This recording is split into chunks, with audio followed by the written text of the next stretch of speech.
City of love, এই গল্পের শহরটা আমাদেরও হতে পারত।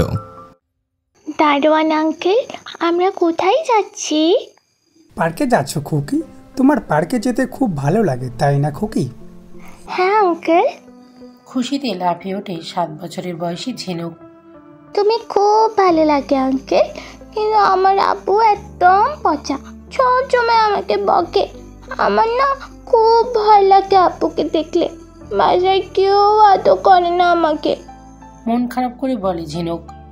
তাই আমি তোমাকে অনেক আদর করব, ঘুরতে নিয়ে যাব রোজ রোজ। তুমি যাবে খুকি?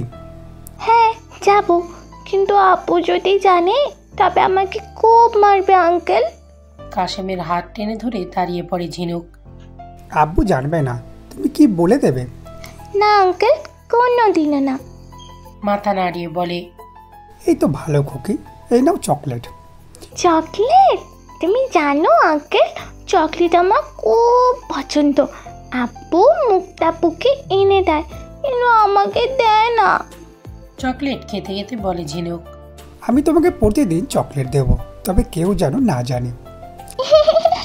আচ্ছা। স্কুল দারোয়ান কাশেমের হাত ধরে খুশিতে নাচতে নাচতে হাঁটতে থাকে ছোট্ট ঝিনুক। বাবার অনাদর আর অবহেলায় বেড়ে ওঠা ঝিনুক দারোয়ান কাশেমের সামান্য আদরকে পিতৃ স্নেহের সমান মনে করে। আঙ্কেল, তুমি আমাকে এই নোংরা বস্তিতে নিয়ে আসলে কেন?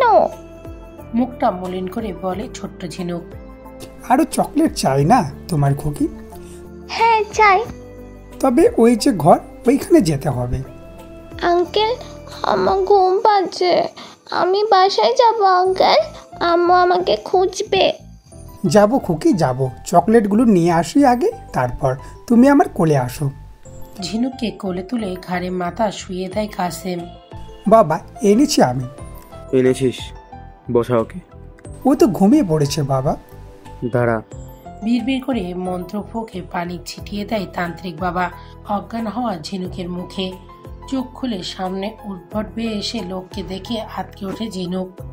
আঙ্কেল, তুমি আমাকে এখানে কেন নিয়ে এসেছো? কি অন্ধকার আর বিচ্ছিরি গন্ধ। আঙ্কেল, আমার ভয় করছে। কাসেমের শার্টের পেছনটা খামচে পেছনে আড়াল হওয়ার চেষ্টা করে। ধর ওকে, শক্ত করে ধরে বসা এখানে। কাসেম ঝিনুককে জোর করে সামনে বসিয়ে চেপে ধরে দুই বাহু। চুপ করে বস, একদম নড়াচড়া করলে গলা কেটে দেব, বুঝলি? চোখ রাঙিয়ে বলে কাসেম। আঙ্কেল, তুমি এমন করছো কেন? তুমি না আমার আঙ্কেল হও, আমাকে ভালোবাসো। ভয়ে কাঁদে ঝিনুক। এই চুপ কর, আঙ্কেল আঙ্কেল করে মাথা ধরিয়ে দিচ্ছিস ছেমড়ে। তোর আঙ্কেল হওয়ার কোনো শখ নাই আমার। হ্যাঁ, তোকে আমি ভালোবাসি, খুবই ভালোবাসি। ঝিনুকের বুকে মুখে অশালীলভাবে হাত বুলিয়ে বিদ্ঘুটে হাসি দেয় কাসেম। ভয়ে কুকড়ে যায় ঝিনুক। এমন কেন হয় ওর সাথে? সবাই ওকে অপছন্দ করে, ওকে কষ্ট দেয়। তবে কি দাদি ঠিকই বলে ও অলক্ষী? ভয়ে কাঁদতে থাকে ফুপিয়ে ফুপিয়ে। মায়ের কথা খুব মনে পড়ছে আজ ঝিনুকের। এই নাবালিকা কন্যার সঙ্গে সঙ্গমেই তুই ফিরে পাবি তোর হারানো পুরুষত্ব। ঝিনুকের কপালে লাল সিঁদুর লাগিয়ে কি সব মন্ত্র বলে ফুঁকতে ফুঁকতে বলে তান্ত্রিক। সত্যি বলছেন বাবা? আমি আবার আগের মতো হারানোর শক্তি ফিরে পাবো? তাহলে জরিনা আমাকে আর অবহেলা করতে পারবে না। খুশিতে পৈশাসিক হাসি হাসে কাসেম ঝিনুকের দিকে তাকিয়ে। যা, নিয়ে যা ওকে। মনে রাখবি, বিলম্ব যেন না হয় এ কাজে। আমার প্রভু তোকে সাহায্য করবে। শয়তানের জয় হোক। কাসেম জোর করে টানতে টানতে পাশের ঘরের 4 পায়ার ওপর ছুঁড়ে ফেলে দেয় ছোট্ট ঝিনুককে। 4 পায়ার রডের সাথে কপালে বাড়ি খায় ঝিনুক। ভয়ে কথাও বলতে পারছে না ছোট্ট ঝিনুক। চারপাশে ঝুলিয়ে রাখা কঙ্কাল মৃত্যু মানুষের হাড্ডি খুলি, তার সাথে পিচাসের মতো কাসেমকে দেখে ভয়ে গুটিয়ে পড়ে ঝিনুক। কাসেম এক এক করে গায়ের সব পোশাক খুলে পাশে রাখে। সিঁদুর পুরো মুখে মাখিয়ে এগোতে থাকে ঝিনুকের দিকে। ঝিনুক বিস্ফোরিত চোখে নির্বিকার চেয়ে থাকে, মুখ দিয়ে শত চেষ্টার আওয়াজ বের করতে পারে না। ভয়ঙ্কর পিচাসটা ওর দিকেই যে আসছে অট্ট হাসি দিয়ে। মা মা বলে অস্ফুটে স্বরে ডাকতে থাকে। ঝিনুকের গায়ে স্কুল ড্রেসটা ছট করে টেনে ছিঁড়ে ফেলে কাসেম। আপু, ও আপু। কারো ডাকে ধরপড়িয়ে ওঠে ঝিনুক। ঘামে পুরো শরীর ভিজে একাকার হয়ে গেছে, হাত পা কাঁপছে খুব। ভাগ্যিস বোরখাটা পরা ছিল, তাই কেউ বুঝতে পারছে না। হায় রে পোড়া কপাল তোর ঝিনুক, শান্তিতে দুদণ্ড চোখের পাতা এক করতেও পারে না। সব জায়গায় ছায়ার মতো অনুসরণ করে ওই বিদ্ঘুটে ভয়ঙ্কর অতীত। না মরলে বুঝি শান্তি নাই আমার, চোখ লাল হয়ে আসে কান্নায়। আপু কি দুঃস্বপ্ন দেখেছিলেন? ঠিক আছেন আপনি? ঝিনুক কাঁপা কাঁপা শরীরে কোনো রকমে উঠে বসলো বাসের সিটটাতে। কিছুক্ষণ দম নিয়ে নিজেকে স্বাভাবিক করার চেষ্টা করে। কৌতূহলী চোখে তাকানো ছেলেটার দিকে তাকালো। ছেলেটা আবার বলল, আপু আপনি ঠিক আছেন? দুঃস্বপ্ন দেখছিলেন বুঝি? বসা গলায় বলে আবার গলাটা ঝেড়ে নিয়ে বলল ঝিনুক, হ্যাঁ ঠিক আছে আমি। কেন, কি সমস্যা? কিছু বলবে তুমি? এটা আপনার জন্য আপু। পেছন থেকে হাত বের করে কয়েকটা রজনীগন্ধা এগিয়ে দিল। ঝিনুক হাত বাড়িয়ে ফুলগুলো নিল। তাকিয়ে দেখছিল সাদা শুভ্র রজনীগন্ধার দিকে। দুঃস্বপ্ন রেশ কাটিয়ে আবার কাছে এলো রজনীগন্ধা। আচ্ছা, সে কি করে জানলো আমি কষ্টে আছি? সে কি আশেপাশেই আছে? ফুলগুলোর দিক থেকে নজর সরিয়ে এদিক ওদিক উকি দিল, যদি তার দর্শন পাওয়া যেত। কিন্তু কি করে পাবে তার দর্শন? তাকে তো আজ পর্যন্ত দেখেনি ঝিনুক। মুখটা গম্ভীর হয়ে যায় ঝিনুকের। এই শোনো। পেছন থেকে ছেলেটাকে ডাক দিল ঝিনুক। জি আপু বলেন। কে দিয়েছে তোমাকে এটা? ছেলেটা এবার উদ্ভ্রান্ত হয়ে এদিক ওদিক তাকাতে থাকলো। আপু আমার কাজ আছে, আমি আসছি। বলেই ছুটে পালাই ছেলেটা। ঝিনুক শুধুই শুধুই জিজ্ঞাসা করলো। ও ভালো করেই জানে কিছুই বলবে না ছেলেটা। প্রতিবাদ তো এমনই হয়, কোনো চিহ্ন রাখে না যার দ্বারা ঝিনুক বুঝবে বা চিনতে পারবে অজানাকে। তবে এই ভেবে শান্তি লাগছে অজানা তার আশেপাশে আছে। মনে অন্যরকম অনুভূতি কাজ করছে তার উপস্থিতি লক্ষ্য করে। অজানা কি তার সাথেই বাসে বসবে? কিন্তু বসলেই কি, তাকে তো আমি চিনবই না। হঠাৎ চিরকুটটার কথা মনে পড়তেই ফুলগুলো ঘুরিয়ে খুঁজতে লাগলো চিরকুট। হ্যাঁ, বরাবরের মতোই এবারও দিয়েছে চিরকুট। হাতে নিয়ে খুলে সকল অতীতের দুঃস্বপ্ন কালো মেঘ সরে হাসি রেখা ফুটে উঠল ঝিনুকের মুখে। তোমার এই হাসিতে বাঁচি আমি। চোখের কোণে কেন জমাও জল? তুমি কি জানো না ওই জলে আমি ডুবে মরি? চিরকুট পড়ছিলাম, ঠিক সেই সময় মোবাইলটা বেজে উঠল। চিরকুটটা সযত্নে ব্যাগে বইয়ের ভাঁজে রেখে দিলাম। আসসালামু আলাইকুম মুক্তাপু। মোবাইলটা রিসিভ করে বলল ঝিনুক। ওয়ালাইকুম আসসালাম মিষ্টি পরিটা, কখন আসবি রে তুই? তোকে দেখার জন্য মনটা ছুটে যাচ্ছে। এই তো গাবতলি এসে বাসের টিকিট কেটে বাসে বসে আছি 1.5 ঘন্টা যাবত। হেল্পার বলেছে একটু পরেই ছাড়বে বাস, তারপরেই চলে আসছি মাগুরা। আমার মিমিটা কেমন আছে? মিমি তো চিম্মা চিম্মা করে মাথা খেয়ে ফেলছে। তাড়াতাড়ি আয় বোন, সবাই এসেছে, শুধু তুই বাকি। আচ্ছা, বাড়ির সবার সাথে তুই এলি না কেন? জানিস ঝুমা খুব রাগ করেছে তুই আসিস নাই দেখে। তোর সাথে নাকি ও কথাও বলবে না। তুমি তো জানোই আপু সব। আপু তো আমাকে তার ছায়াও মারাতে দেবে না, আবার সাথে নেবে। তাই আর একসাথে যাওয়ার চেষ্টা করি নাই। আমি তো অলক্ষণে যদি ঝুমার বিয়েতে কোনো অঘটন হয় আমার জন্য, তাই যেতে চাচ্ছিলাম না। কিন্তু তোমার আর দুলা ভাইয়ের জন্য সিদ্ধান্তে অটল থাকতে পারলাম না, সেই আসতে হচ্ছে আমাকে। তুই সবসময় মাথায় এসব রাখিস কেন বলতো ঝিনু? অ্যাক্সিডেন্ট সবার জীবনে হয়, তাই বলে এভাবে অসামাজিক আর নির্বাসিত জীবনযাপন করবি নাকি তুই? আমরা তো আছি নাকি? তুই চাইলেও তোকে আমরা নির্বাসনে যেতে দিব না, বুঝলি? বাস ছাড়লে ফোন দিস, বুঝলি? আচ্ছা সাবধানে আসিস। মা খুব চিন্তা করছে, একা এত দূর কি করে আসবি? এর আগে তো এত দূর আসা হয় নাই তোর একা। মাকে বলো আমি এত নিকম্মা না। তুই সবসময় নেগেটিভ ভাববি। আচ্ছা রাখি, আল্লাহ হাফেজ। আল্লাহ হাফেজ। মোবাইলটা রেখে জানালা দিয়ে তাকে বাইরের কোলাহল দেখছি। পৃথিবীর সব কিছু চলমান, শুধু থমকে আছি আমি। এমনভাবে বেঁচে থাকার কোনো মানেই নেই। মাঝে মাঝে জীবনটা ভারীই লাগে, মনে হয় মৃত্যুতেই একমাত্র শান্তি আমার। কতবার মরতে চেয়েছিলাম, এদিক থেকেও পোড়া কপাল আমার। বারবার বেঁচে ফিরেছে, আবার এই কষ্টের স্তূপের জীবনটা নিয়ে। প্রতিটা মানুষ কিছু না কিছু আঁকড়ে বাঁচে, আমার তো সেটুকুও নাই। মাত্র 7 বছর বয়সে যে মেয়ে ধর্ষণ হতে হতে বাঁচে, তার কাছে জীবনটা শুধুই একটা দুঃস্বপ্নে ঘেরা। ওইদিন মৃত্যু হলে ভালো হতো আমার, তবে এই নিষিদ্ধ অসুচির জীবন কাটাতে হতো না। যার মাথার উপর পিতা মাতার ছায়া থাকে না, তার জীবনে লাঞ্ছনা নির্যাতন এইসবই চটে। আমারও এর বিপরীত হয়নি। তবে এই জীবনে যদি ভালো কিছু পেয়ে থাকি তা হলো এই রজনীগন্ধা ও অজানা মানুষটা, যার কারণে ওই দিন দারোয়ান আঙ্কেলের লালসার শিকার হতে বেঁচে ফিরেছি আমি, যার কারণে শত কষ্টের মাঝেও প্রশান্তি পাই। দীর্ঘশ্বাস ছেড়ে বাসের সিটে হেলান দিয়ে বসে 2 চোখ বন্ধ করতে পারি না, যদি আবার সেই দুঃস্বপ্নেরা এসে ভিড় করে। এক্সকিউজ মি, এটা আমার সিট, ব্যাগটা সরাবেন প্লিজ। অপরিচিত একটা মেয়ে এসে বসলো ঝিনুকের পাশে। দুলাভাই কাউন্টারের কথা বলে মেয়ের পাশের সিটে টিকিট কেটে রেখেছে। এটাতে ঝিনুক এখন পুরোপুরি স্বস্তি পেল। পুরুষ মানুষের ছায়া থেকেও যতটা সম্ভব দূরে থাকি আমি। কে জানে কার মতলব কি। আর আমার চেয়ে কপাল, দেখা যাবে পৃথিবীর খারাপ মানুষগুলোকেই ভালো ভেবে বসে আছে। পরিণামে ওই যে 12 বছর আগে সেই ঘটনার পুনরাবৃত্তি হতে পারে। আমার মন মস্তিষ্কে পুরুষ মানুষদের নিয়ে এক ধরনের নেগেটিভিটি কাজ করে। প্রচণ্ড ফোবিয়ায় ভুগি আমি এদের আশেপাশে দেখলে। হ্যালো আপি, আমি সোনালি।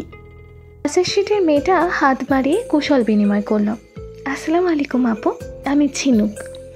খুব নম্রতা আর ভদ্রতার সাথেই উত্তর দিল ঝিনুক। উফস, আপনি দেখছি পুরোপুরি ইসলামিক মাইন্ড। ভালো ভালো আপু, আইসের সাথেটাতে আবার জড়িত নন তো আবার? Sorry, I am just kidding. It's okay, I don't mind. ইচ্ছা করলে অনেক কিছুটা বলতে পারতাম মেয়েটাকে, কিন্তু বললাম না। চুপ থাকাও এক ধরনের প্রতিবাদ। তবে বোকা আর মূর্খ লোক এটাকে নিজেদের জয় ভাবে। আর এমনিতেও আমার কথা বলতে ইচ্ছে করছে না এই মুহূর্তে। বাস ছাড়লো, স্বস্তির নিঃশ্বাস ছাড়লাম। তবে বিরক্ত লাগছে পাশের মেয়েটার আচার আচরণে। মেয়েটা মনে হয় বেশি আধুনিকা এবং ব্রড মাইন্ডের। জিন্স টি শার্ট পরনে, আর আমি জিবোলা দিয়ে ঢাকা। ভেবেছিলাম দুজনের একসাথে বাস জার্নি হয়তো সুখকর হবে না, কারণ আমি তো সোনালির সম্পূর্ণই বিপরীত। কিন্তু আমার ভুল ভাঙল খুব তাড়াতাড়ি, যখন ঠিক পাশের সিটটাতে একটা স্মার্ট ছেলে বসলো। আমি খেয়ালও করিনি কেমন কি। যখন দেখলাম মেয়েটা একটু বেশি নড়াচড়া করছে আর বারবার পেছনে ফিরে তাকাচ্ছে, তখন বাধ্য হয়ে এর কারণটা খুঁজতে গিয়ে ছেলেটার ওপর চোখ পড়ল। ব্লু টার্টেল নেক টি শার্টের ওপর ব্লেজার, গায়ে পায়ে বুট, কানে হেডফোন। অনেক দিন আগে একটা ইংলিশ মুভি দেখেছিলাম, নায়কটার নাম মনে নেই, বাট সেম সেই রকম ভাব। নাক পর্যন্ত ঢেকে রেখেছে নেক টি শার্ট দ্বারা। চেহারাটা ভালো করে দেখা যাচ্ছে না, তবে পোশাক এবং ভঙ্গি এক কথায় যাকে বলে হিরো হিরো ভাব। এক ধ্যানে মোবাইল টিপে যাচ্ছে। পাশের মেয়েটা চোখে পানি ছাড়াই হাওয়ায় হাওয়ায় গিলে খাচ্ছে, সে খেয়াল বিন্দু মাত্র নেই মহাশয়ের। যাক, যা খুশি করুকে, আমার কি। আমি নজর আবার আমার অজানার দেওয়া রজনীগন্ধার দিকে ফেরালাম। মেকআপের কারণে ঠিকমতো সুবাসটা নিতে পারছি না, তবু চেষ্টা করছি যতটুকু নেওয়া যায়। অনেক পছন্দের ফুল হয়ে গেছে রজনীগন্ধা আমার, এর সুবাসটাই পাগল করে দেয়। পাশে বসা মেয়েটার মোবাইলে কল আসতেই মেয়েটা আহ্লাদিত স্বরে ফিসফিস করে বলতে লাগলো, জানিস দোস্ত আমার পাশে কে বসেছে? উত্তরের অপেক্ষাও করলো না, সাথে সাথেই সে আবার জবাব দিল, আরে সুপার মডেল, আমাদের ক্রাশ, ভাবের ডিব্বা, one and only Saimum Siddique সমুদ্র। জানিস আমার তো খুশিতে মরে যেতে ইচ্ছে করছে। আরে সত্যি বলছি, যদিও মুখ ঢেকে রেখেছে, কিন্তু কাছাকাছি বসায় আমি ভালো করে দেখে তারপর চিনেছি। আচ্ছা, বিশ্বাস করছিস না তো? আমি তোকে ওর সাথে সেলফি তুলে সেন্ড করব, তখন দেখবি তুই আফসোস করে মরে যাবি। আচ্ছা রাখি। বান্ধবী মনে হয় বিশ্বাস করে না কথাটা। তাতে মেয়েটার মুড অফ হয়ে গেল। পরক্ষণেই আবার ছেলেটাকে ঘুরে ঘুরে দেখতে থাকে। মেয়েটার এক্সাইটমেন্টে দেখে হাসবো না কাঁদবো বুঝলাম না। পুরো পাগলের মতো বিহেভ করছে। আমার প্রচণ্ড রকম অস্বস্তি শুরু হয়ে গেল এই মেয়েটার পাশে বসে। মেয়েটা যেমন করছে তাতে এর সাথে বসেছি দেখে লোকে আমাকেও না পাগল বলে। ফ্যান হওয়া ঠিক আছে, তাই বলে এমন আল্লাহ রক্ষা করো। আমি শুধু নীরব দর্শকের মতো না চাইতেও এসব দেখে যাচ্ছি। আমার কাছে সম্পূর্ণ নতুন এমন পরিবেশ, মানুষ। হাই সমুদ্র। হ্যালো। খুব আস্তে করে বলে এক নজর তাকালো সোনালির দিকে। I am big fan of you. আমি তোমার সবগুলো মিউজিক ভিডিও দেখেছি, তোমার ম্যাগাজিনে আসা প্রতিটি আর্টিকেল পড়েছি। খুশিতে টগমগ করতে করতে বলল ঝিনুক। থ্যাঙ্কস। মোবাইল টিপতে টিপতেই উত্তর দিল সমুদ্র। সোনালি কি বলবে ভেবেই পাচ্ছে না। সামনে কিরাশকে দেখে বলতি বন্ধ হয়ে গেছে বেচারির। তবুও যা একটু একটু বলতে চাচ্ছিল, হঠাৎ ছেলেটার বন্ধু টাইপের কেউ এসে ছেলেটার পাশে বসাতে সোনালি বেচারি তা আর হয়ে উঠল না। এই ছেলেটার ভাব কম, তাই তো সেদে সেদি সোনালির সাথে কথা বলল। Miss, if you don't mind, please এখানে সমুদ্র নামে ডাকবেন না ওকে। আসলে একটা বিশেষ দরকারে নিরুপায় হয়ে বাসে যেতে হচ্ছে আমাদের। ওর এখানে থাকার কথা পাবলিক হয়ে গেলে ওর নিরাপত্তা নিয়ে সমস্যা হবে। I hope you understand. Yeah আমি বলবো না কাউকে, তবে আমাকে একটা সেলফি তোলার সুযোগ দেবেন সমুদ্রের সাথে? হ্যাঁ, অবশ্যই দেব। থ্যাঙ্কস এ লট ভাইয়া। খুশিতে চোখ বন্ধ করে হাত মুঠো করে সোনালি। ধেই ধেই করে ডান্স দিলে মনটা হালকা হতো কিছুটা, কিন্তু সেই সিস্টেম তো এই মুহূর্তে নেই। আপু। হ্যাঁ বলো। তুমি জানো আমাদের পাশে কে বসেছে? কই না তো। ও, তুমি ইসলামিক মাইন্ডের মেয়ে, টিভি মনে হয় দেখো না, তাই না? সেই রকমই, খুব কম। তাহলে চিনবাই না। জানো আপু, আমার পেটটা ফেটে যাচ্ছে, চিৎকার করে বলতে ইচ্ছে করছে আমি সমুদ্রকে দেখেছি। উফ, এই ফ্লিংস পেটের মধ্যে কুটুস কুটুস করছে। তুমি খুব পছন্দ করো লোকটাকে? আল্লাহ, কি বলো এসব? লোকটা বলবা না তুমি, আর যা বলো বোন, বাট সমুদ্রকে লোকটা বলো না, কেমন বয়স্ক বয়স্ক ভাব আসে শুনলে। সরি আপু। It's okay. আচ্ছা, তুমি কিসে পড়ো আপু? হিজাব পরেছো তাই ঠিক মতো বয়স ঠাউর করতে পারছি না। যেহেতু একসাথে এত দূর যাচ্ছি, একটু চেনা জানা হওয়া ভালো, কি বলো? জি, আমি অনার্স প্রথম বর্ষ শেষ করেছি, রেজাল্টের অপেক্ষায় আছি। ও মাই গুডনেস, তুমি তো পিচ্ছি মেয়ে আমার থেকে। আমি তো গ্রাজুয়েশন কমপ্লিট করে ফেলেছি। তা পিচ্ছি, তুমি টিভি দেখো না কেন? এমনিতেই ইচ্ছা করে না, গান বাজনা দেখা তো হারাম, তাই যতদূর চেষ্টা করি না দেখতে। ভালো, বেশ ভালো। পরকালের চিন্তা করা সব থেকে ভালো কাজ। আমারই শয়তানে আচর করেছে বুঝলা, তাই তো আল্লাহর কালাম ভুলে বসে আছি। ভাবছি বিয়ে করে পুরো তোমার মতো হয়ে যাব, কেমন হবে বলো তো? আলহামদুলিল্লাহ, ভালো হবে আপু। আল্লাহ আপনাকে হেদায়েত দান করুন। মেয়েটা আসলে ভালোই, কথাবার্তা না বললে বুঝতাম না। অনেক কথা হলো সোনালি আপুর সাথে। আপু মনে হয় কথার ঝুড়ি, খই ফোটার মতো বুলি ফোটে মুখ দিয়ে। আপুটা অনেক ফানিও। আমি তো মাঝে মাঝে শব্দ করে হেসে দিচ্ছি আপুর ওই মডেলের প্রতি পাগলামি দেখে। আসলেই বাস জার্নিটা স্মরণীয় হয়ে থাকবে সোনালি আপুর জন্য। এইটুকু সময় খুব আপন হয়ে গেল আমার। আমি মানুষটাই এমন, খুব সহজে কাউকে আপন করে নেই, কিন্তু তাকে বুঝতে দেই না। অবশ্য এখন আর সেটা না। দেখতে দেখতে বাসটা ফেরিতে এসে ওঠে। সবাই বাস থেকে নামতে থাকে। সোনালি আপু নামার জন্য উঠে দাঁড়ায়। এই ঝিনুক, নিচে নামবা না? ওয়াশরুমে যাই, চলো। না আপু থাক, যদি ঘাটে চলে আসি। এই, তুমি কি প্রথমবার লং জার্নি করছো? হুম। আরে পাগলি মেয়ে, ঘাটে পৌঁছাতে পৌঁছাতে 30 মিনিট লাগবে। এতক্ষণ নিশ্চয়ই লাগবে না তোমার ওয়াশরুম করতে। ছি আপু, কি বলো? চলো তো। এক প্রকার জোর করেই নিচে নামিয়ে নিল। সোনালি আপুর কথায় হাসছিলাম। ওয়াশরুমে ঢোকার লাইনে দাঁড়িয়ে হঠাৎ বাসের জানালায় চোখ পড়তে দেখলাম সোনালি আপুর ক্রাশ আমার দিকে এক ধ্যানে তাকিয়ে আছে। তার নজরের চাহনি আমার ভেতরটায় কাঁপুনি উঠিয়ে দেয়। নজরে নজর পড়তেই আমি মাথা নিচু করে ফেলি। আচ্ছা, আমি কি ভুল ভাবছি? আমার দিকে ওভাবে তাকাবে কেন উনি? না, মনে হয় সোনালি আপুর দিকেই তাকিয়েছিল। অনেকটা সাহস চুকিয়ে আবারও তাকালাম সেই দিকে। না, কেউ নেই জানালার পাশে। ধ্যাত, এই সোনালি আপুর ক্রাশ খাওয়ার ভাইরাস মনে হয় ছুঁয়েছে। কী সব ভুলভাল ভাবছি। এসব ভাবনা তো আমার ভাবা বারণ। বাড়ির পরিবেশ থেকে দূরে এসে সব ভুলে বসেছি। মনে হচ্ছে বেঁচে আছি, অথচ বাড়িতে থাকলে তো বেঁচে আছি না মরে গেছি বুঝতেই পারি না। ওয়াশরুম থেকে বের হয়ে সোনালি আপু জোর করে ফেরির উপরে নিয়ে গেল। এখান থেকে পুরো পদ্মা নদীর জলরাশির ঢেউ দেখা যাচ্ছে। খুব ইচ্ছা করছে এই জলের ঢেউয়ের তরে দূর, বহু দূর ভেসে যায়, যেখানে থাকবে না কোনো ভয়ঙ্কর অতীত, থাকবে না অলক্ষণে পদবী। বেশিক্ষণ বিভোর হয়ে তাকিয়ে থাকলে হয়তো সত্যিই পড়ে যেতাম। সোনালি আপু ওখান থেকে জোর করে নিয়ে ওপরে চায়ের স্টলে নিয়ে গেল। চা খাবি ঝিনুক? এই যা, তুই করে বলে ফেললাম। না আপু, চা খেলে আমার জিহ্বা পড়ে যায়। সমস্যা নেই, তুই বলেন। তুই একটা একিয়েন বুঝলি, আধুনিক যুগের সাথে তোকে বড্ড সেকেলে লাগে রে। চায়ের অর্ডার দিতে দিতে বলে। আমার মুক্তাপু ও ঝুমাও বলে এই কথা। সোনালি আপু ওদের সম্পর্কে জিজ্ঞেস করলে আমি সবার কথাই বললাম আপুকে। দেখতে দেখতে ফেরিঘাটে এসে পৌঁছে গেল। এই বুঝি বাস ছেড়ে গেল। আমি তো ভয়ে সোনালি আপুর আগে আগে চলতে লাগলাম। বোরকার সাথে পা লেগে পড়তে পড়তে সোনালি আপু ধরে আমাকে। আরে পাগলি মেয়ে, আসতে চল, বাস ছাড়তে সময় লাগবে। তুই তো জব্বর বোকা মেয়ে রে ঝিনুক। আমি নারী পাচারকারী হলে তোকে এতক্ষণে বেঁচে দিতাম রে। আপু, ভয় দেখাচ্ছ কেন? আচ্ছা চল। হাসতে হাসতে আমাকে নিয়ে বাসে উঠলেন আপু।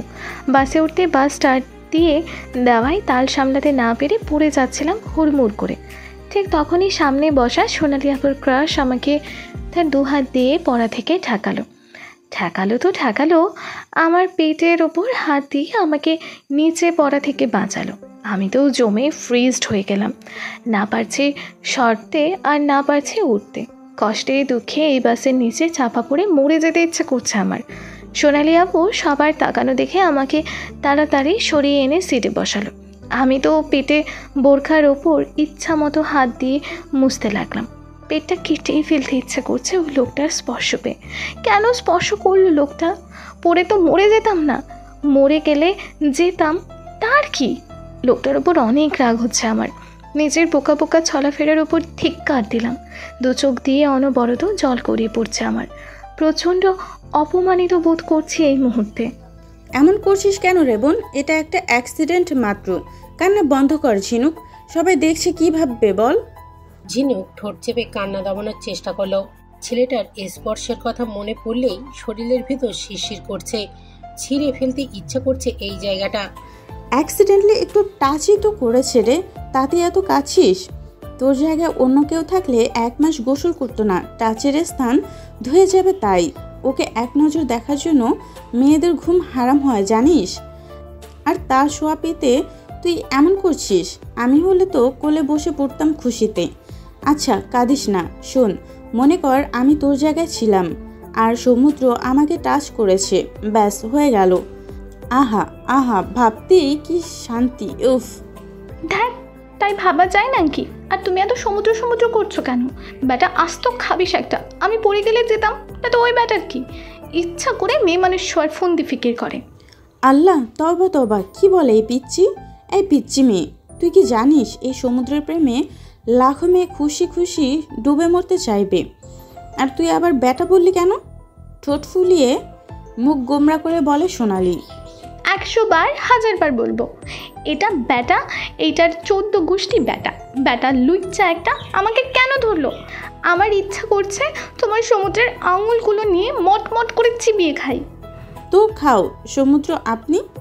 সোনালি পেছন ফিরে দেখে সমুদ্র ঝিনুকের দিকে হাত বাড়িয়ে দাঁড়িয়ে আছে নির্বিকার ভঙ্গিতে। ঝিনুকের হার্ট ফেল হওয়ার উপক্রম। রাগে কি না কি বলেছিল খেয়াল নাই ওর। রাগ উঠলে শব্দবাক্য কোনোটারই মানসম্মত হয় না ঝিনুকের। কিন্তু এই ছেলে যে পাশে দাঁড়িয়ে শুনছিল তা কে জানে। আল্লাহ গো, রক্ষা করো মালিক। চোখ বন্ধ করে আল্লাহকে ডাকতে থাকে। কি ব্যাপার, খাও। এভাবে কিন্তু কেউ সেদে সেদে কারোর নিজের হাতে দেবে না খেতে, তাই না মিস? সোনালি বসা থেকে উঠে সিট ধরে দাঁড়িয়ে হেসে জবাব দেয়। সমুদ্রকে এত কাছাকাছি দেখে সোনালির ভেতরটা বাকবাকুম করছে। ওকে মিস সোনালি, বলুন আপনার সিট সঙ্গীকে। এমন লোভনীয় অফার যেন মিস না হয়ে যায় তার। সোনালি ফিক করে হেসে দেয় সমুদ্রের দিকে তাকিয়ে। সরি সমুদ্র, আসলে ও। সমুদ্র হাত উঁচিয়ে থামিয়ে দিয়ে সোনালিকে সাইড কাটতে ইশারা করে। সোনালি সাইড কাটতেই সমুদ্র ধপ ঝিনুকের পাশে গিয়ে বসে পড়ে। ইফ ইউ ডোন্ট মাইন্ড, আমি কি এখানে বসতে পারি মিস সোনালি? বসতে বসতে সামনের দিকে তাকিয়ে বলে সমুদ্র। হ্যাঁ হ্যাঁ, আমি আপনার সিটে গিয়ে বসছি। খুশিতে লাফাতে লাফাতে সমুদ্রের সিটে গিয়ে বসে সোনালি। আপু, আপু বলেই সোনালির দিকে তাকিয়ে ডাকতে গিয়ে সমুদ্রের সাথে চোকাচুকি হতেই চোখ নামিয়ে নেয় ঝিনুক। উফ, কি নজর! মুখটা এখনো পুরোপুরি দেখা যাচ্ছে না। এই মডেলের মাস্কের মতো করে নিক কপাল দিয়ে মুখটা আধা ঢেকে রেখেছে। বাসে চড়ার অভ্যাস খুব একটা নেই মনে হয়, তাই তো কপালে বিন্দু বিন্দু ঘাম জমেছে। এই শীত শীত আবহাওয়াতেও এমন হয়? বাপরে, কি শোয়ারের বেটা! শরীর শক্ত করে একদম বাসের জানালার সাথে মিশে ঝুঁকে বসেছে ঝিনুক। মনটা খুব যাচ্ছে এই মুহূর্তেই এখান থেকে উঠে যেতে। আমি এই লুচ্চার সাথে বসবো না সোনালি আপু। আমি এমন কি করেছি যে আমাকে লুচ্চা বলছো বারবার? আমার তো মনে পড়ছে না এমন কিছু করেছি তোমার সাথে। শৈলে সিট এলিয়ে চোখ বন্ধ করে সিটে বসে সমুদ্র। হাই হাই, এই পাজি ছেলেটা মনের কথা পড়তে পারে নাকি? আমি তো মনে মনে বললাম, শুনলো কি করে? চোখ বন্ধ করে হাত মুঠো করে বসে আছে ঝিনুক। বাহ, সুন্দর তো রজনীগন্ধাগুলো। হাত দিয়ে ধরতেই ঝিনুক খপ করে খেলে নেয় সমুদ্রের হাত থেকে। অন্যের জিনিস ধরার আগে তার অনুমতি চাওয়া লাগে মিস্টার। এই ন্যূনতম ভদ্রতা জ্ঞান নেই আপনার? আপনি এখান থেকে উঠুন। এটা কি আপনার সিট নাকি? উঠুন বলছি। আমি আপনার সাথে এক সিটে যাব না। আস্তে করে রেগে বলে সমুদ্রকে। সমুদ্র রজনীগন্ধাটা হাতে নেওয়ায় ঝিনুক দাবানলের মতো জ্বলে ওঠে। তাহলে উঠে যাও। চুইংগাম চেবাতে চেবাতে জবাব দেয় সমুদ্র। এটা আমার সিট, তাহলে আমি কেন উঠবো? আপনি হুট করে এখানে বসেছেন, আপনি উঠবেন। যান বলছি। রিয়েলি? আমাকে তুমি জান বলছো? এত তাড়াতাড়ি পটে গেলে? বাঁকা হাসি দিয়ে মোবাইলে গেম খেলতে খেলতে বলে সমুদ্র। কি? রেগে সমুদ্রের দিকে তাকিয়েই বলে ঝিনুক। এই যে আমাকে বললে জান, ভালোবাসার মানুষকে তো জান বলে ডাকে, তাই না? আপনি এখান থেকে উঠবেন, আমি কিন্তু হেল্পারকে ডাক দিব। দাও, আমি কখন মানা করলাম? মাথাটা সিটে হেলান দিয়ে মনোযোগ সহকারে গেমস খেলতে খেলতে উত্তর দেয়। আপনি উঠবেন কিনা বলেন। ঝিনুক রাগে ফুঁসতে থাকে। বুদ্ধি হালকা তোমার? একবারে কথা বোঝো না জান? আমি ততক্ষণ পর্যন্ত উঠবো না যতক্ষণ না তুমি আমার হাতের আঙুল মটমট করে খাবা। আপনি থাকুন আপনার ফালতু আঙুল নিয়ে, আমি উঠে যাচ্ছি। ফালতু লোক একটা। ঝিনুক উঠে দাঁড়িয়ে থাকে সিটের পাশে। সোনালি ঝিনুককে ওর পাশে নিয়ে বসিয়ে দেয়। তুমি অনেক খারাপ সোনালি আপু। ওই বদলোকটাকে আমার পাশে বসিয়ে চলে আসলে। একটুও কষ্ট লাগলো না আমার জন্য? আমি কি পরিমাণ ভয় পেয়েছি জানো তুমি? ঝিনুকের হাত পা অনবরত কাঁপছে, কথা আটকে আসছে বারবার। জীবনে এত রাগারাগি কারোর সাথে করি নাই যতটা আজ ওই বদটার সাথে করলাম। আমার উপর কি ভর করেছিল কে জানে। সরি রে, আসলে তোর পাশের সিটটা সমুদ্রেরই, আমাকে এক্সচেঞ্জ করছিল। আমি ভেবেছি সরি টরি বলবে তোকে, পরে আমি তোর নার্ভাসের কথা ভেবে উঠে যাব। তখনই সমুদ্রের পাশে বসা লোকটি আমাকে বলে এখানেই বসতে, তুই নাকি একটু পর চলে আসবি। আর তাই হলো। অবাক কাণ্ড। তোরা কি পূর্ব পরিচিত নাকি রে? ঝিনুককে মস্করা করে ধাক্কা দিয়ে বলে সোনালি। তুমি না আপু অনেক খারাপ। জিলবার নেকআপ খুলে যদি কেউ দেখতো ঝিনুকের, তবে দেখা যেত কেঁদে কেটে একাকার হয়ে গেছে মুখটা। সোনালি অনেক কিছু বোঝায়, কিন্তু ঝিনুক বাকি রাস্তা খেদেই পার করে। বাস থেকে নেমে কোনো রকমে সোনালিকে বিদায় দিয়ে মগরা সদর নেমে পড়ে।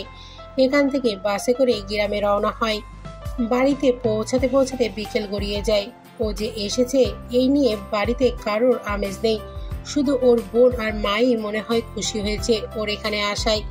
ঝিনুক গোসল করে শীত শীত অনুভব করে, কারণ গ্রামে শীতের আমেজ শুরু হয়ে গেছে পুরোপুরি। খুব ক্লান্ত লাগায় বিছানায় শুয়ে পড়ে ঝিনুক। হঠাৎ মায়ের শীতল হাতের পরশ কপালে পড়তেই চোখ খুলে তাকায়। কিছু বলবে আম্মু? খাবি না তুই? না খেয়ে শুয়ে পড়েছিস কেন? পথে আসতে কোনো সমস্যা হয়েছিল তোর? সমস্যা হলেই বা চিন্তার কি? আরও খুশির খবর হবে তোমার জন্য। সবচেয়ে ভালো হতো আসার পথে রোড অ্যাক্সিডেন্টে যদি মরে পড়ে থাকতাম। সারা জীবনের জন্য তোমার দুঃখ, আব্বুর চিন্তা সব দূর হতো। এমন করে বলছিস কেন তুই? তোকে কি আমি পেটে ধরি নাই? তুই আমার কাছে মুক্তা আর মিনারের মতো, ওদের চেয়ে কম ভালোবাসি তোকে আমি? মায়ের কাছে সব সন্তানের। তাচ্ছিল হাসি দিয়ে পাশ ফিরে শুয়ে থাকে অন্যদিকে। মা, মাথাটা খুব ব্যথা করছে, একটু ঘুমাতে দিবা? ঝুমুর চোখ মুছতে মুছতে মেয়ের ঘর থেকে বের হয়ে যায়। মা গো, আমি বড় খারাপ মেয়ে গো মা। তোমাকে দুঃখ ছাড়া সুখ দিতে পারলাম না জীবনে। আমার কারণে পরিবারের সবার কাছে কথা শুনতে হয় প্রতিনিয়ত তোমাকে। আমার মৃত্যু কেন হয় না আল্লাহ? একদম কথা বলবি না তুই আমার সাথে। আচ্ছা বলবো না। কাঁথা টেনে ঘুমাতে চাইলাম, ঝুমা রেগে একটানে কাঁথা ফ্লোরে ফেলে দিল। বিছানা ছেড়ে উঠে বসে ওর দিকে মুচকি হাসতেই আমার দিকে বালিশ ছুঁড়ে মারল। হাসবি না তুই, তোর হাসিতে না গা জ্বলে আমার। আচ্ছা হাসবো না, চুপচাপ বসেছিলাম, তখনই এসে জড়িয়ে ছোট্ট মানুষের মতো কাঁদতে লাগলো। ঝিনুক তুই এত নিষ্ঠুর কেন রে? তোর কি মনটা সত্যি মরে গেছে? আমার বিয়ে, তোর ইহকাল পরকালের একমাত্র বেস্ট ফ্রেন্ড প্লাস কাজিনের বিয়েতে তুই আসতে চাইছিলি না?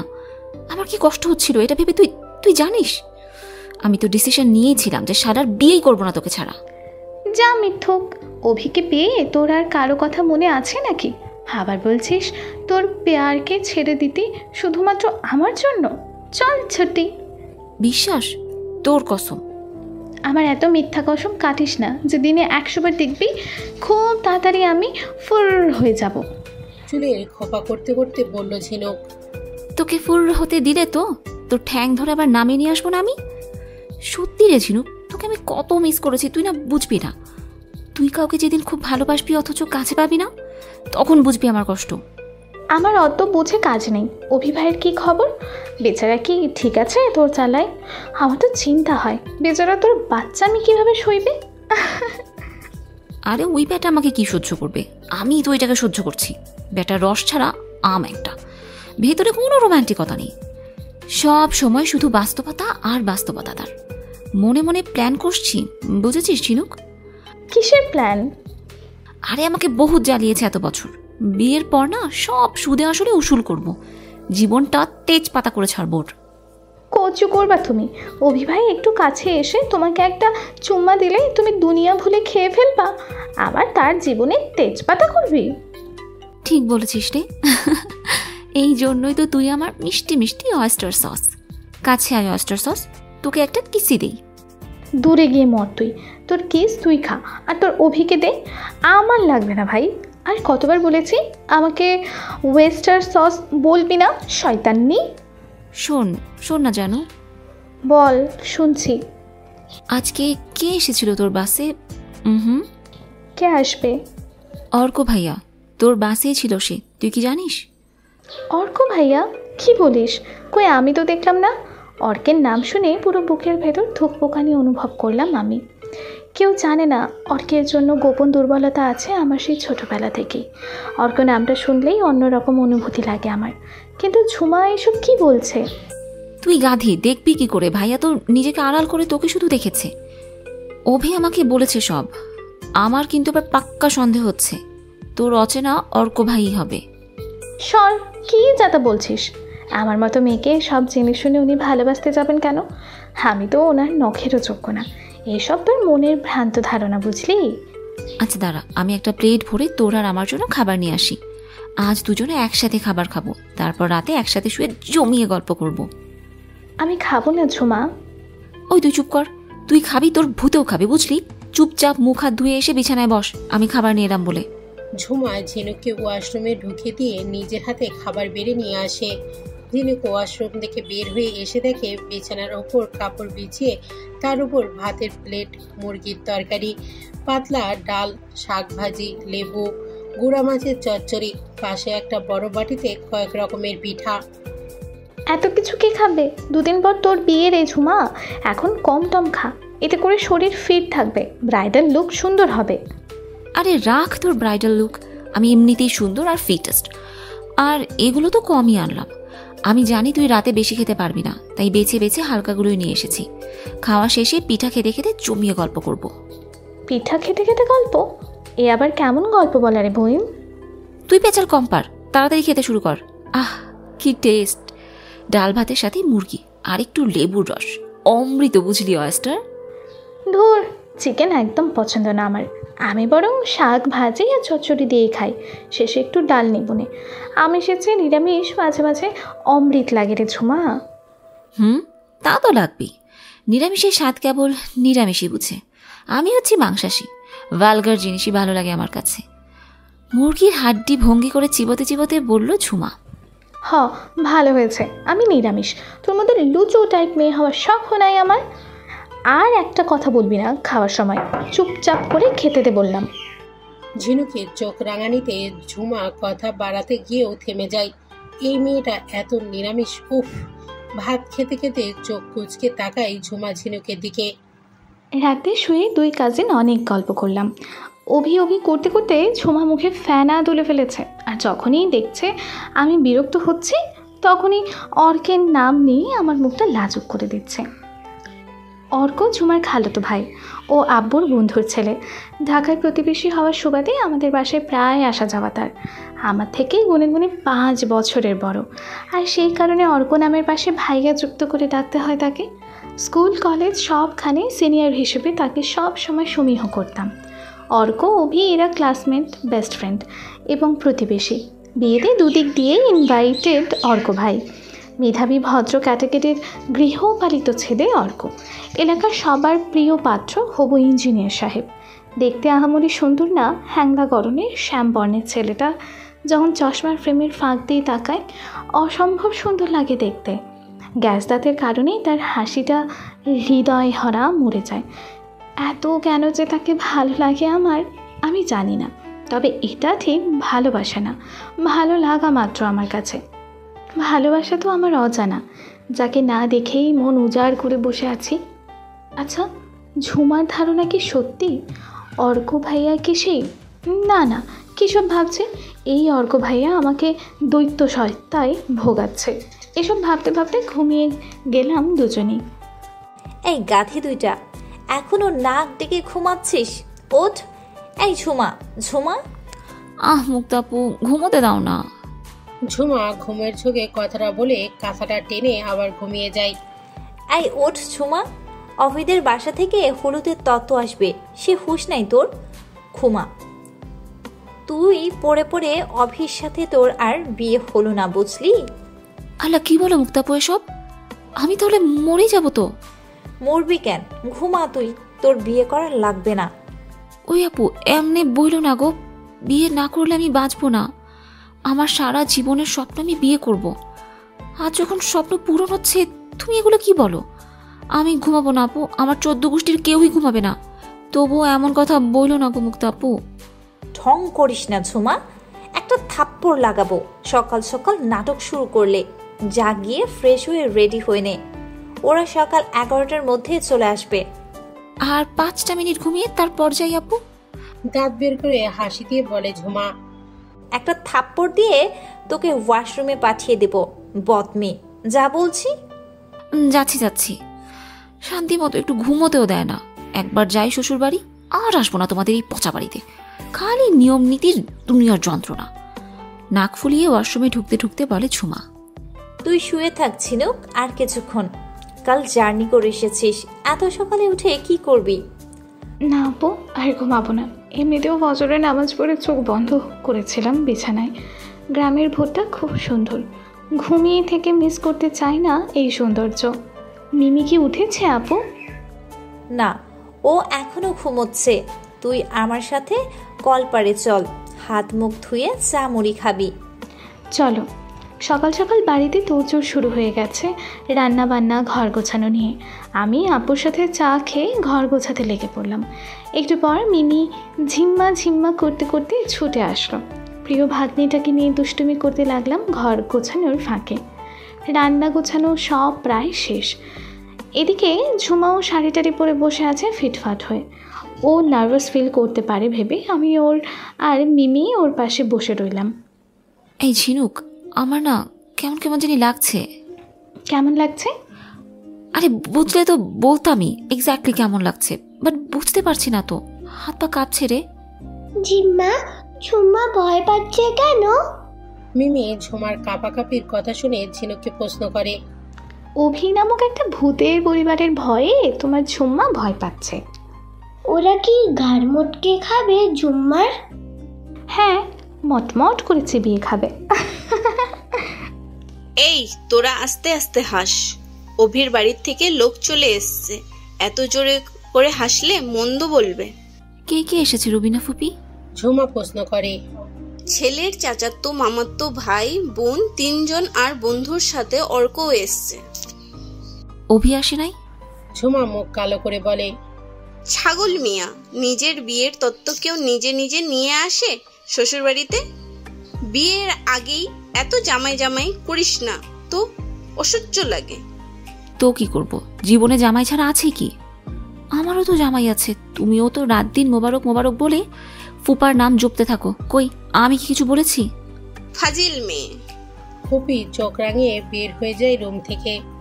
তুই পারিস ও ঝুমা, ভয় লজ্জা বলে কিছু নাই তোর। অভির প্রেমে আমি জাত কুল লজ্জা সব ভুলে গেছি। তুইও প্রেমে পড়লে তারপর বুঝবি। প্রেমে পড়লে মানুষের এত নীতিবোধ থাকে না, বুঝলি? আর জব প্যার কিয়া তো ডর না কিয়া, জব প্যার কিয়া তো ডর না কিয়া। নাটকবাজ মেয়েরে তুই একটা। অভি ভাইয়ের জীবনটা পুরো সিনেমা বানিয়ে ছাড়বি। যাকে বলে রোম্যান্টিক সিনেমা। আসবো হবু ভাবি সাহেবা। অর্ক ভাইয়া, তুমি না লজ্জা পাই না বুঝি? আরে আল্লাহ, দেখছো ঝিনুক, তোমার গুন্ডি বোনটা নাকি লজ্জা পাচ্ছে। তা এত লজ্জা কই থেকে ধার করে আনলি বেহায়া কুমারী? ঝিনু, কিছু বলবি তুই? তোমাকে পরে দেখবো আমি অর্ক ভাইয়া। হ্যাঁ। কেন, এখনই দেখ না, কত সুন্দর একটা পাঞ্জাবি পরেছি। এখন দেখলে ইমপ্রেশনটা ভালোই হবে। আর তোরে দেখাইয়া কি লাভ, তার চেয়ে বরং ঝিনুক দেখুক, কাজে আসবে। অর্কের কথা শুনে ঝিনুক লজ্জায় লাল নীল হয়, মাথা তুলে তাকাতেও পারে না লজ্জায়। অর্ক ঝিনুককে লজ্জায় রাঙা হতে দেখে ঠোঁট কামড়ে হাসে। আচ্ছা ঝিনুক, এই বেহায়া কুমারীকে সুন্দর করে বসিয়ে রাখ। আর শোন বেহায়া কুমারী, একদম মুখে খই ফোটাবি না বলে দিলাম। যে যা বলে চুপ করে শুনবি আর আস্তে আস্তে জবাব দিবি। তোকে নিয়ে অভি মারাত্মক চিন্তিত। ঝিনুক, ওর মাথায় ঘোমটাটা দাও, আমি মেহমানদের নিয়ে আসছি। অর্ক ভাই একটা জাতা, বুঝলি? আমাকে সব সময় এসব বলে। ঠোঁট ফুলাই ঝুমা। চুপ কর তুই এখন। একটু পর অভি কাজিনরা সব ঘরে ঢুকতেই ঝিনুকের চোখ ছানা বড়া হয়ে যায়, কারণ সবার শেষেই লম্বা ব্যক্তিটি ওই মডেল সমুদ্র। কিন্তু আজ মুখটা পুরোপুরি দেখা যাচ্ছে। ঝিনুকের দিকে তাকিয়ে বাঁকা হাসি দিচ্ছে, যা দেখে ঝিনুকের বিরক্ত লাগছে। চোখ নামিয়ে হাত মোচড়াতে থাকে নিজের ঝিনুক। তারপর বলা নাই ক নাই হুট করে এসে ঝিনুকের পাশেই বসে বলল সমুদ্র। এটা দেখে উপস্থিত সবাই অবাক হলো, কিন্তু সেদিকে কোনো ভ্রুক্ষেপ করল না মশাই। বসে বসে মোবাইল টিপতে লাগলো, এক মনে যেন কিছুই হয়নি ভাব। এই সমুদ্র, এখানে বসলি কেন? সমুদ্রের কানে কানে ফিসফিসিয়ে বলল ভাবনা। এখানে বসে কি নিষেধ? গেমস খেলতে খেলতে জবাব দিল। সবাই ভাবনার সাথে সমুদ্রের দিকে তাকিয়ে আছে কৌতূহলী চোখে। ভাবনা সবার দিকে, বিশেষ করে ঝিনুকের দিকে তাকিয়ে জোর করা হাসি দেয় সমুদ্রের কথা শুনে। উঠ না তুই, দাঁত পিষে বলে ভাবনা। উফ, কেন? যা তো, একদম ডিস্টার্ব করবি না। ও হে বলদ সুপার মডেল, তুমি যে কার পাশে ধপ করে বসেছো তার কি হুঁশ আছে তোমার? হবে হবু ববির আন্টি নানি কেউ? কেন, সে কি পর্দাশীল রমণী? তার পাশে বসলে কি ইমান নষ্ট হয়ে যাবে তার? আমি তো বাচ্চা ছেলে, আমার ছোঁয়াতে কিছু হবে না ভাবির আন্টি বা নানির। ভাবনা হাঁ করে চোখ কপালে ওঠালো সমুদ্রের কথা শুনে। এই ছেলেটা সারা দিন শুধু মোবাইল আর মোবাইল নিয়েই ব্যস্ত। আশেপাশে কি হচ্ছে তার কোনো খোঁজ খবর নেই এনার। আবার কি সব বলছে। ভাবনা তো লজ্জায় শেষ সমুদ্রের কাণ্ডে। সমুদ্রকে আবার ডাকতে গেলে ঝুমা বলে, থাক না, বসুক, সমস্যা নেই। সবাই সমুদ্রের থেকে নজর সরিয়ে ঝুমার সাথে কথা বলতে থাকে। ভাবনাও সবাইকে অন্য কথায় ব্যস্ত করে ফেলে। সমুদ্রে কেন যেন মনে হচ্ছে পাশে বসা মেয়েটার ওর দিকে তাকিয়ে অগ্নি বিচ্ছুরি করছে। সমুদ্র পাশে তাকাতেই দুখাত উঁচু করে প্রশ্ন করে, হোয়াট? এভাবে তাকিয়ে আছো কেন? জীবনে ছেলে প্রথমবার দেখলে বুঝি? তো রোমান্টিক দৃষ্টিতে দেখো না, এভাবে রেগে তাকানোর কারণটা কি? ও, আই আন্ডারস্ট্যান্ড। আমি তাকাচ্ছি না সেই জন্য রেগে আছো, তাই না? আসলে আমি বোকা, এত সুন্দর নারী পাশে বসে আর আমি কিনা মোবাইল নিয়ে ব্যস্ত। লানত আমার উপর। গালে হাত দিয়ে ঝিনুকের দিকে তাকিয়ে কথাগুলো বলে সমুদ্র। এই সমুদ্রের চোখের চাহনিতে ভিন্ন কিছু আছে। চোখে চোখ রাখা সম্ভবই না, কিন্তু কথা শুনলে মেজাজ খারাপ হয়ে যায়। আপনার মাথা ফালতু লোক একটা, সেই না চেহারা, তার দিকে আবার আমি তাকিয়ে থাকবো? আমার দিন কি এতই খারাপ নাকি? আর আপনি আমাকে আন্টি নানি কেন বললেন? আমি আন্টি নানি? সমুদ্রকে আস্তে করে বলে ঝিনুক। উফস, সরি, আমি অনেক বড় মিস্টেক করে ফেলেছি। আপনি তো একজন সুন্দরী যুবতী, যার অঙ্গ। এই দেখুন, একদম ফালতু কথা বলবেন না বলছি। সেই বাস থেকে পিছু লেগেছেন। বাস থেকে পিছনে লেগেছি মানে? ও মাই গুডনেস, তুমি বোরকাওয়ালি? বাট বোরকাওয়ালি, আমি তো তোমার পাশে বসেছি, পিছনে তো লাগিনি। সমুদ্র দুষ্ট হাসি দিয়ে বলে, বেয়াদব একটা। দাঁত কটমট করতে করতে উঠতেই যাবে ঝিনুক, ঠিক তখনই পাটা সামনে ছড়িয়ে বসে থাকে সমুদ্র। এই জায়গাটা থেকে উঠতে গেলে সমুদ্রের পায়ে টাচ লাগবে এমন। কি ব্যাপার বোরকাওয়ালি, উসকুস করছে কেন? সমস্যা আছে কোনো? ঝিনুকের দিকে তাকিয়ে বলে আবার মোবাইল নিয়ে ব্যস্ত হয়ে পড়ে। ঝিনুক পারলে এই সমুদ্রের মাথা মোবাইলটা দিয়েই ফাটিয়ে দিত। এই মুহূর্তে কিন্তু বোনের শ্বশুরবাড়ির লোক বলে চুপ থাকা ভালো মনে করে চুপচাপ হাত মুঠো করে বসে থাকে জড়সড় ঝিনুক। এত রাগ কারোর ওপর কখনোই ওঠেনি যতটা এই সমুদ্রকে দেখলে উঠছে। ঝিনুকের ডিকশনারিতে গা ঘাসা ছেলেদের এক কথায় লুচু অভিহিত করা হয়। এইসব লুচুদের প্রতি ঝিনুকের মনে শুধু ঘৃণা আর ঘৃণাই আছে। অতিথিরা সবাই ঝুমার সাথে মজা করছে, ভিন্ন কথা বলছে। ঝুমা সব ফ্রি ভাবেই বলছে, যদিও প্রথমে একটু হেজিটেশন ফিল করছিল, বাট ভাবনা আপু আর রায়ান ভাইয়ার আন্তরিকতায় সব হেজিটেশন গায়েব হয়ে গেছে। ঝুমার মনে হয় কত চেনা এনারা ওর। ঝুমা কথা বলার ফাঁকে অনেকক্ষণ ধরে লক্ষ্য করছে ঝিনুকের মুখে অস্বস্তির ছাপ। বারবার ঝিনুক ওর দিকে চেপে আসছে শুধু। কি রে, বসতে সমস্যা হচ্ছে? আমি উঠে গেলে তোর কি সমস্যা হবে? ভয় পাবি? না, তোর ভালো না লাগলে রুমে গিয়ে বস, আমাকে নিয়ে একদম চিন্তা করিস না। আচ্ছা শোন, এই ছেলেটাকে বল পাটা সরাতে, নাহলে আমি উঠতে পারছি না। আচ্ছা বলছি। সমুদ্র ভাইয়া? জি হবু ভাবি। ভাইয়া একটু এদিকে আসেন, কথা আছে। আচ্ছা আসছি। ঝিনুকের দিকে তাকিয়ে কথাটার জবাব দেয় সমুদ্র। তারপর উঠে গিয়ে রাহানের পাশে বসে, কিন্তু ঝিনুক লক্ষ্য করে তখনও ওর দিকে তাকিয়েছিল, চোখ ছোট করে সমুদ্র। ঝিনুক তাড়াতাড়ি উঠে চলে যেতেই দরজায় অর্কের সাথে ধাক্কা খায়। কি হয়েছে ঝিনুক? Any problem?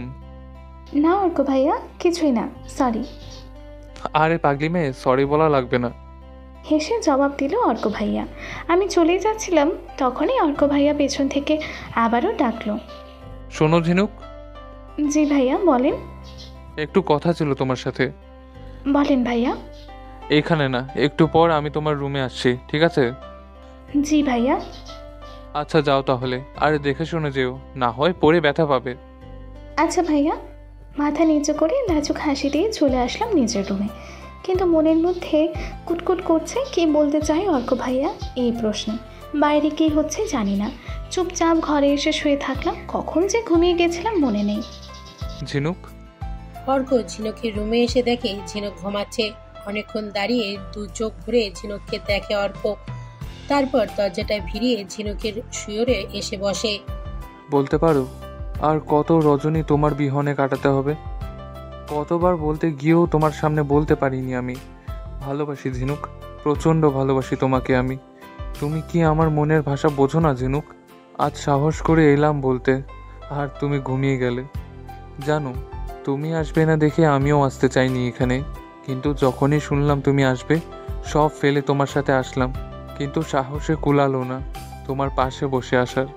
বাসের সিটের পেছনে বসে সারা রাস্তা তোমাকে দেখে দেখে এসেছি। বলতে পারো কবে আমার এই দেখা, এই অপেক্ষা শেষ হবে? কবে আমি তোমাকে আমার করে পাবো? আজও তোমাকে বলা হলো না মনের কথা, তবে কথা দিচ্ছি খুব তাড়াতাড়ি আমি তোমাকে আমার মনের কথা বলবো, তোমার সব কষ্ট ভালোবাসা দিয়ে মুছিয়ে দেব। অর্ক ঝিনুকের গায়ে কাঁথা টেনে হাতের উপর আলতো করে ভালোবাসার পরশ ছুঁয়ে রুম থেকে বেরিয়ে যায়। দুপুরের দিকে ঘুম ভাঙলো মিমির ডাকে। জিম্মা, তুমিও তো ঘুমাও কেন? উঠো না জিম্মা। বলো মা।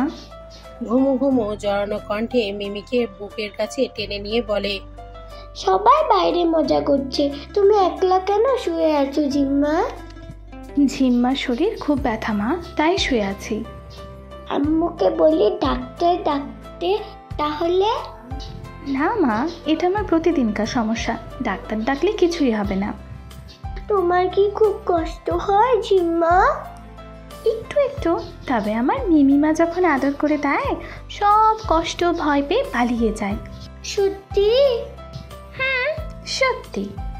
তাহলে আদর করে দিই তোমার। উম্মা। এই তো কমে গেছে ব্যথা।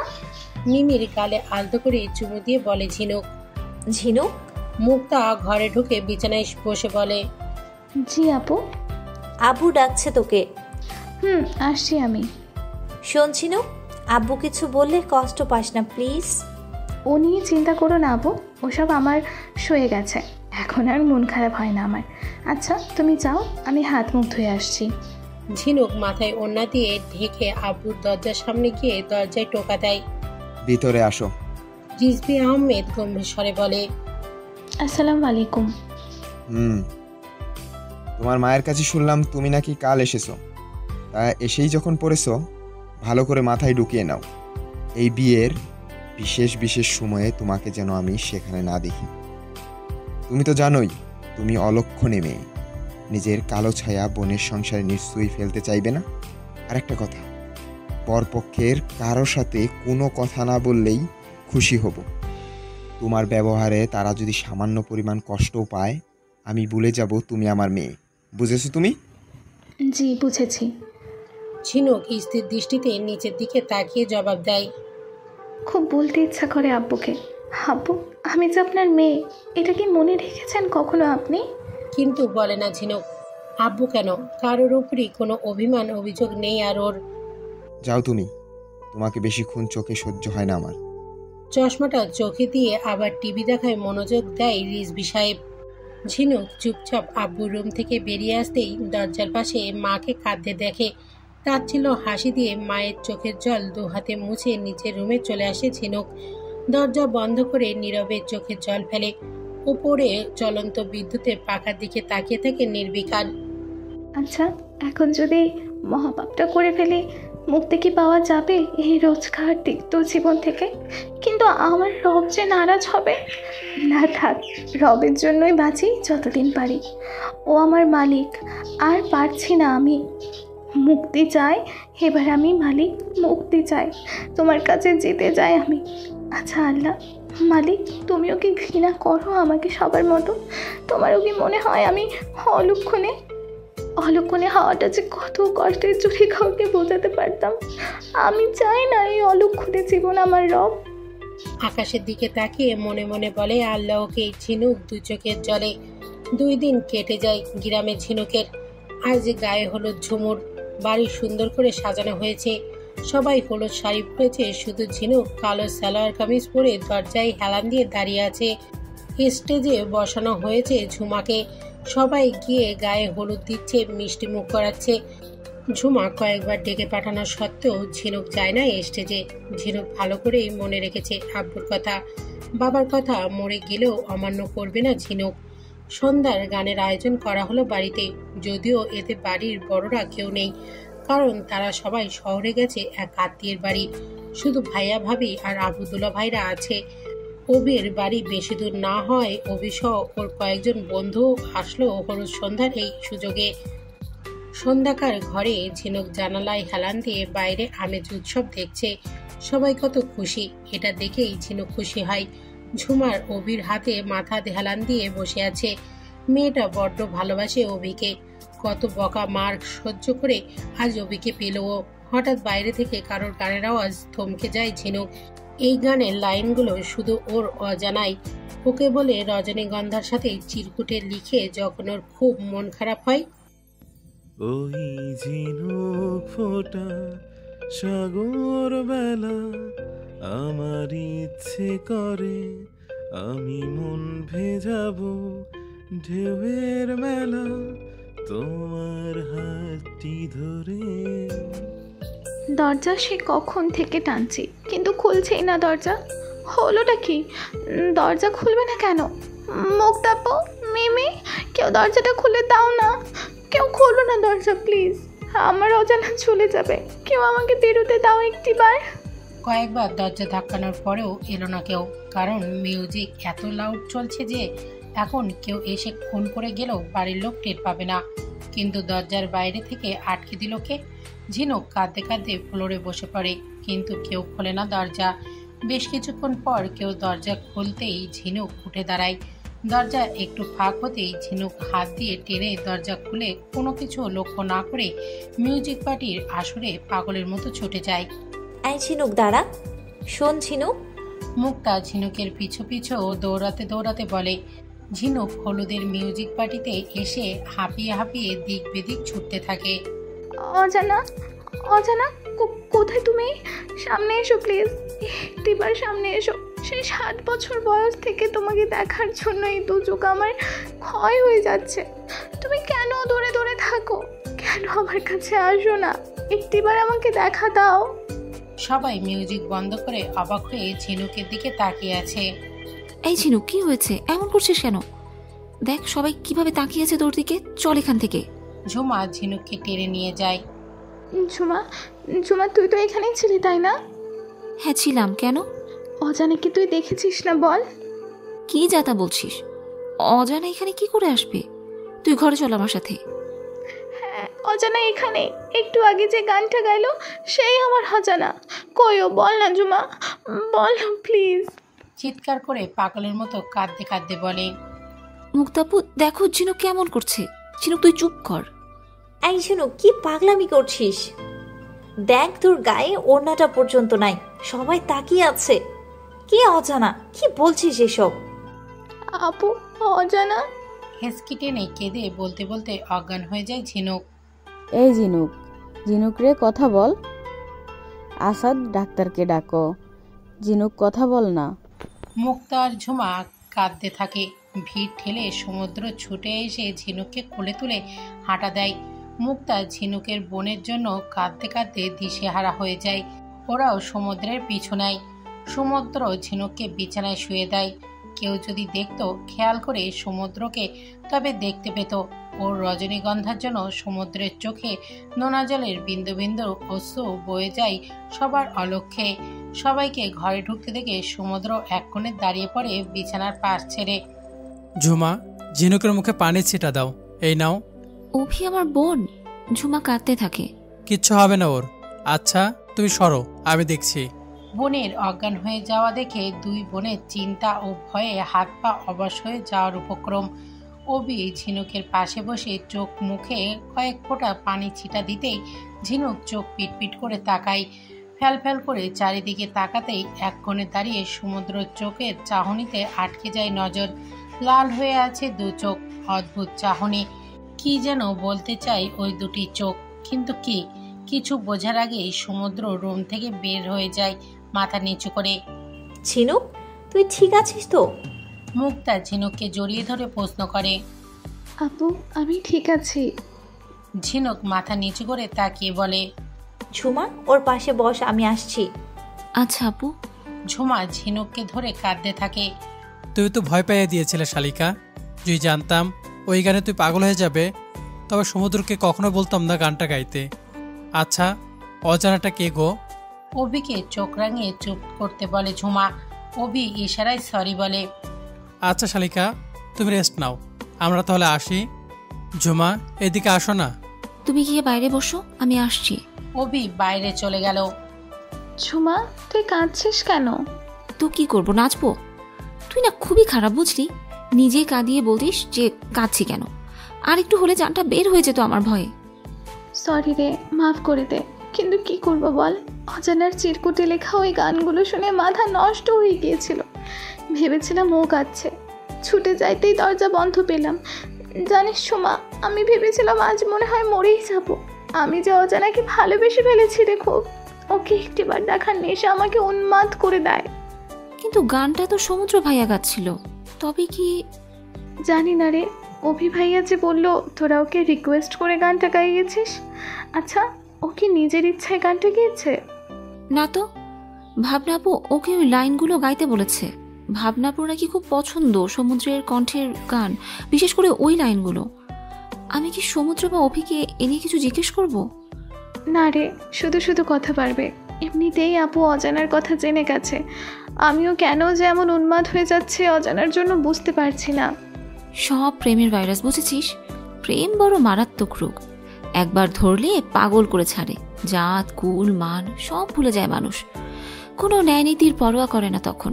গানে আছে না, পিরিতি কাঁঠালের আঠাও আঠা লাগলে পরে ছাড়ে না। গোলেমালে পিরিত কইরো না, বুঝলি? বুঝলাম। পাক্কা পীড়িত বিশেষজ্ঞ হয়েছে তুমি। সব অভির ভালোবাসার জন্য। আচ্ছা যা, অভিভাই দাঁড়িয়ে আছে মনে হয় বাইরে। যাচ্ছি। এই যে শুনছো মাই প্রিয় শ্রোতা বন্ধুরা, তোমরা শুনছো সিটি অফ লাভ প্রেরিত প্রেমে সিক্ত গল্প। আর আমাদের সাথে পথ চলতে do like, comments and share. আর সাবস্ক্রাইব করতে কিন্তু একদম ভুলবে না। টাটা।